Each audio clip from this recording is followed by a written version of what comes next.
Hi everyone, this is our channel Around My Story. Please like, share and subscribe. 7 ans peut être un âge très critique dans la vie d'un être humain. C'est l'année où l'on passe du CP au CE1. C'est peut-être aussi l'année où l'on pratique pour la première fois un sport qui façonnera notre avenir. Mais pour moi, c'est l'âge où mes parents ont décidé de mener des vies séparées. J'ai grandi comme n'importe quelle fille ordinaire, j'ai fréquenté une bonne école maternelle, j'ai fait du sport et j'avais de bons amis. Mes parents, si je me souviens bien, étaient toujours de bonne humeur, l'un envers l'autre et partageaient la joie d'élever leur fille ensemble. Je n'ai que peu de souvenirs des mauvais moments où mes parents se disputaient. Le pire souvenir dont je me souvienne est celui où, à l'âge de 7 ans, allongé dans mon lit, mes parents sont entrés dans ma chambre et mon père m'a dit « Tania, ta mère et moi allons divorcer. » Ma première réaction a été l'instinct naturel d'un jeune enfant qui consiste à me faire des reproches. Lorsque j'étais enfant, j'avais souvent plus d'une fête d'anniversaire. Cela semble cool, mais ce n'est pas ce que l'on croit. Je suis une enfant issue d'un divorce. Mon enfance ne m'appartenait pas. Elle appartenait à mes parents. Je me suis perdue dans tous les efforts que j'ai faits pour apaiser les deux camps de ma famille. En me déplaçant seule entre deux vies distinctes, j'étais en marge de chaque famille. Jamais une initiée. Les personnes que j'aimais le plus n'étaient jamais dans la même pièce.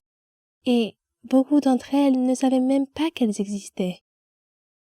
Je manquais des événements et des célébrations parce que je devais passer du temps avec mon autre famille. Les enfants issus d'un divorce apprennent à faire face à ces difficultés et à cette instabilité, mais à l'âge de 10 ans, je ne voulais plus m'en préoccuper. Je ne voulais pas vivre dans deux maisons différentes, avec deux chambres différentes, des vêtements différents, des jouets différents, des amis différents et des règles différentes. J'étais une enfant de 10 ans, prise entre le marteau et l'enclume. Un jour, j'ai dit à mon père que je ne voulais plus lui rendre visite. C'était un acte courageux et ignare, pour être honnête.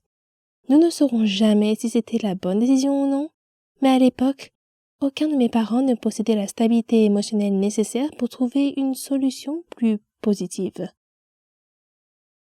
C'est ainsi que les choses se sont passées. La lutte pour le pouvoir qui était restée latente entre mes parents a éclaté à nouveau. Et cette fois-ci, c'est moi qui en ai été la cible. Cette fois, j'étais responsable de la discorde. Dans une maison, on me blâmait.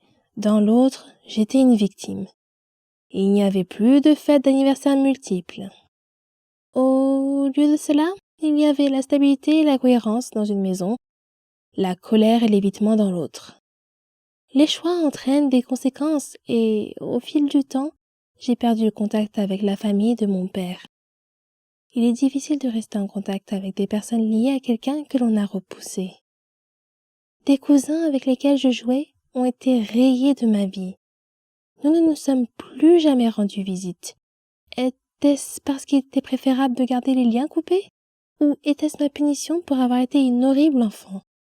Tout ce que je connaissais, c'était le silence et la perte. Au début de mon adolescence, ma mère s'est remariée et j'ai rencontré de nouveaux cousins. J'ai appris de nouvelles traditions de Noël et je me suis assise à la table avec des nouveaux enfants. Au lieu de reballoter d'une famille à l'autre, la vie s'est stabilisée. Même si je n'avais des nouvelles de mon père qu'une ou deux fois par an, la vie était relativement stable. Mais les choses ont changé à nouveau lorsque ma mère et mon beau-père se sont séparés au cours de ma première année d'université. Je tentais de rester en contact avec les membres de ma famille chaque fois que je rentrais chez moi pour les vacances.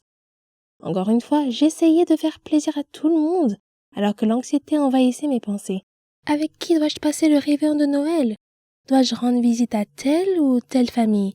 Seront-ils offensés si je ne prends pas le temps de les voir? Seront-ils offensés si je n'apporte pas de cadeaux? J'aurais aimé que tout le monde vienne me rendre visite, mais cela n'aurait pas très bien marché chez ma mère. Au lieu de cela, j'ai rendu visite à tout le monde par mes propres moyens, en apportant des petits cadeaux bien pensés que j'avais achetés avec mon budget d'étudiante. Je faisais la causette et me sentais étrangère. J'étais toujours l'invitée gênante, jamais l'hôte chaleureuse. Pendant les 10 années qui ont suivi ma sortie de l'université, j'ai vécu loin de chez moi. Pas un seul membre de mes 4 familles à l'exception de ma mère, n'est venu me rendre visite, ne m'a appelé ou n'a même fait savoir qu'il passait en ville.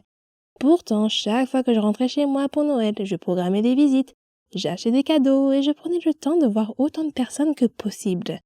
Je faisais cela pour qu'ils se sentent bien, pas moi. Il y a 2 ans, j'ai déménagé et je vis désormais à moins d'1 journée de route de mes 4 familles, de leurs nouveaux conjoints et de leurs jeunes enfants. Nous sommes tous connectés sur Facebook, mais ma mère est toujours la seule personne qui m'appelle ou me rend visite. Lorsque j'entends dire qu'un membre de la famille est passé par la ville mais n'a pas appelé, cela m'attriste. Mais je me rends compte qu'ils n'appellent pas parce qu'ils ne me connaissent pas vraiment. Pour eux, je n'ai jamais été une personne fixe. Je n'étais là que pour quelques Noëls par-ci et par-là. Bien qu'ils soient ma famille, je n'ai jamais été la leur. Ils ne savent pas qu'ils ne sont qu'une des nombreuses personnes réparties dans 4 familles différentes avec lesquelles je n'ai pas pu rester en contact.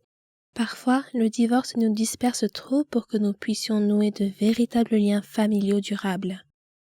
Cet été, je vais me marier et fonder une famille. J'essaie de ne pas avoir trop d'attentes. Je sais qu'aucune famille n'est parfaite, mais mon futur mari est le roi du contact avec les gens. Il est persévérant, charismatique, indulgent et loyal. Il m'apprend le sens du mot famille. Ensemble, nous apprendrons à nos enfants à se tendre la main avec compassion et à se soutenir mutuellement dans les moments difficiles.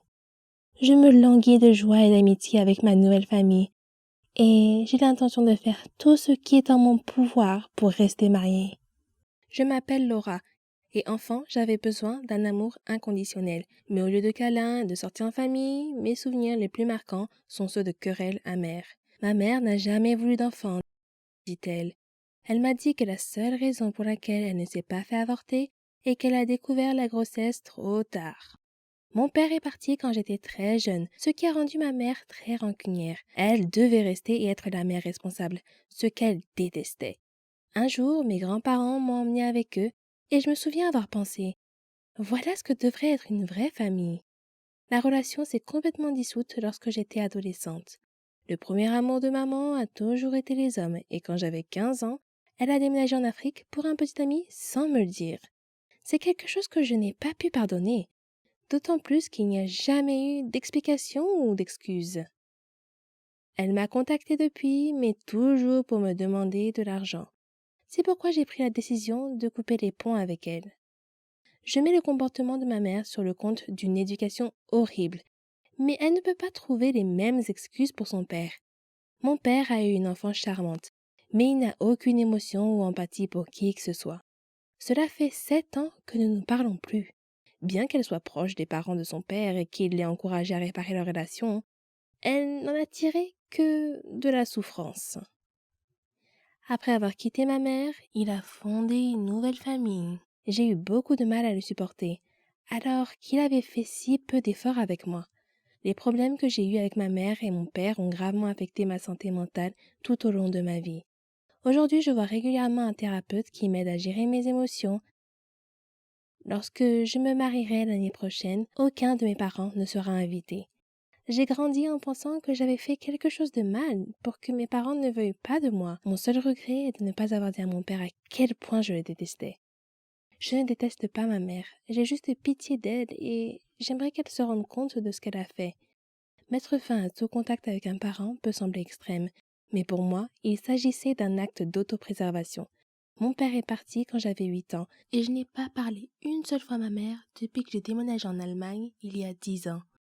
Elle n'était pas maternelle et avait un très mauvais caractère qu'elle déversait sur moi. Elle n'était jamais affectueuse et je ne me sentais pas aimée. Je pense que ma mère a peut-être eu une enfance difficile, ce qui signifie qu'elle n'avait pas les ressources émotionnelles nécessaires pour être un bon parent. Après avoir grandi et avoir eu ma propre fille, notre relation s'est détériorée. Ma mère n'est jamais venue me voir, ni voir sa petite fille, mais elle a noué des liens étroits avec la nouvelle famille de son fils. J'ai souffert qu'elle s'efforce de passer du temps avec les enfants de mon frère et non avec les miens. Avec le temps, j'ai accepté le fait qu'elle ne m'a jamais aimée. Je ne la déteste pas et je ne la plains pas, mais je ne veux plus d'elle dans ma vie. Andy n'a pas parlé à sa mère depuis 25 ans, après qu'ils ont cessé de communiquer au début de sa vingtaine. Pour lui, le problème était un manque de respect et de valeurs communes. J'ai grandi dans un foyer où les enfants devraient être vus et non entendus, où l'opinion de mes parents était la seule valable. Nous dînions en silence et mes parents ne m'ont jamais encouragé dans mes centres d'intérêt ou mes activités. Il affirme qu'il n'a jamais été félicité pour ses réussites, mais seulement critiqué pour ses échecs. Quoi que je fasse, ce n'était jamais assez bien. Si je réussissais quelque chose, mon père devait toujours prouver qu'il était meilleur. Les règles de la maison étaient strictes et il devait se coucher à 20 heures tous les soirs, même à l'âge de 16 ans. Mais au lieu de dormir, Andy écoutait la radio pour échapper à l'ennui. Il s'est rapidement intéressé à l'actualité et à la politique, ce qui lui a donné une nouvelle vision du monde. Cela m'a permis de réaliser que les opinions de mes parents étaient conservatrices, sexistes et racistes. Je n'avais jamais le droit d'exprimer une opinion contraire à la leur, sous peine d'être renvoyée dans ma chambre. Cela m'a fait perdre le respect que j'avais pour eux. Andy et moi vivions dans la même maison, mais nous n'avions pas eu de conversation depuis plus d'1 an. Je ne peux pas dire que j'ai regretté de ne pas m'être réconciliée avec lui. Il n'était pas agréable à fréquenter. Quelques années plus tard, Andy a obtenu son diplôme universitaire et a acheté une maison. J'étais si fière, mais ma mère a trouvé que c'était horrible. Elle m'a dit que ça ressemblait à un HLM et m'a demandé pourquoi il voulait vivre dans un bidonville. Fur et à mesure que sa carrière avançait, elle devenait plus critique et le comparait constamment à son demi-frère. J'avais 21 ans et j'avais le sentiment d'avoir réussi, mais elle avait honte de tout ce que je faisais parce que cela ne correspondait pas à ses idéaux moralisateurs. Finalement, il a cessé de contacter ma mère et son frère et n'a jamais regardé en arrière. La décision n'a pas été difficile à prendre car nous n'avions rien en commun et il ne m'acceptait pas, ni mes choix de vie. Andy comprend pourquoi certaines personnes voient cette décision comme surprenante, mais il n'a aucun intérêt à entretenir une relation pour le plaisir. J'ai l'impression qu'il n'est pas bon de voir ses parents par devoir. Si tu n'as fait aucun effort pour construire une relation avec tes enfants, je ne pense pas que tu puisses t'attendre à ce qu'ils soient présents. Pour d'autres familles, la rupture est due au divorce des parents. C'est le cas de mon amie Hélène, qui a perdu le contact avec 2 de ses 4 enfants adultes cette année, après avoir mis fin à une relation émotionnellement abusive avec leur père. Depuis leur séparation en 2011, un long processus d'aliénation parentale s'est mis en place. Son fils ne lui a pas parlé depuis l'année dernière et sa fille cadette la fuit sur tous les fronts. Elle pense que son ancien partenaire a utilisé avec ses enfants les mêmes techniques de manipulation que celles qui ont détruit leur mariage. Une fois que les enfants ont grandi et qu'elle a développé sa propre vie et ses propres intérêts, son ex est devenu autoritaire et a essayé de l'empêcher de faire les choses qu'elle aimait. Au cours d'une période de manipulation qui s'est étendue sur plusieurs années, elle affirme qu'il a raconté des mensonges sur son comportement à des amis et à des membres de sa famille. Une fois, il leur a dit qu'elle était ivre et suicidaire et qu'elle avait disparu. En réalité, elle était allée au supermarché. Lorsqu'elle a rejoint un groupe local, il a dit à tout le monde qu'elle était folle et qu'elle voulait s'enfuir et devenir célèbre. Au fil du temps, la version de son mari a été crue et Hélène a commencé à se sentir étrangère à sa famille. Elle a malheureusement perdu sa mère il y a quelques années et son père a pris le parti de son ex. Le divorce a eu des répercussions importantes sur les enfants et les a marqués émotionnellement. Bien qu'elle s'efforce de se rapprocher de ses enfants, elle admet ne pas savoir ce que leur père leur a dit. Ils se disputaient toujours avant les fêtes et les célébrations pour l'empêcher de venir à l'événement. Il l'a également accusée d'avoir une liaison alors qu'elle ne l'a jamais trompée. Les relations avec ses 2 enfants, dont elle est séparée, sont devenues si tendues qu'elle n'a pas eu l'occasion de discuter de ce qui s'était passé. La seule explication qu'ils lui ont donnée est qu'elle ne se soucie pas d'eux ou qu'elle les traite comme des enfants. Bien que la perte de contact ait été une expérience extrêmement douloureuse pour nous deux, je ne blâme personne, ni moi, ni ma mère, ni Hélène, ni ses enfants. C'est la faute à personne. Je comprends très bien ce que les enfants d'Hélène ont ressenti. Ils sont comme des poissons rouges nageant dans un aquarium auquel on ajoute chaque jour un soupçon de couleur jusqu'à ce qu'ils commencent à voir les choses de manière différente. J'aimerais avoir l'occasion de renouer avec ma mère, mais je ne vois pas comment cela pourrait se produire. Pour l'instant, j'ai l'impression d'être à l'extérieur et qu'ils sont à l'intérieur d'une pièce vitrée. Ma mère, mon frère et surtout mon père me manquent beaucoup.